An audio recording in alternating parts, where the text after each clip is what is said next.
կտրիչ գոյություն չունի էլ որպես կաթողիկոս։ Նախկինում չկար, հիմա ոչնչացավ։ Իսկ այս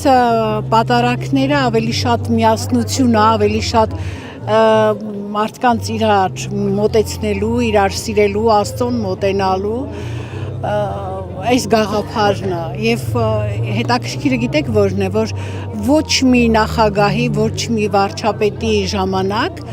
նման ուրեմն միջոցառումներ երբևէ չի նախաձեռնել, վարչապետին կամ նախագահին միայն հեռուստացույցով են տեսել, իսկ մեր վարչապետը ուր գնում է, մեզ իր հետ տանում է։ Բայց սրանից լավ գաղափար կա մեկը, որ կաշկանդված է, ասելիք չունի, կամ իր ասելիքը տեղ չի հասել, կամ չի հանդիպել, թե կրթական ծրագրով, թե բիզնես ծրագրով, թե որպես քաղաքացի, գյուղերով անցնում է մարդ ախրանաները, թիկնապահները թույլ չեն տալիս, ինքն է ընդհատում, ասում է թող մոտենա մարդը ասել։ Սրանից այն կողմ են, որ ասում է սրանից դենը էլ չի լինում։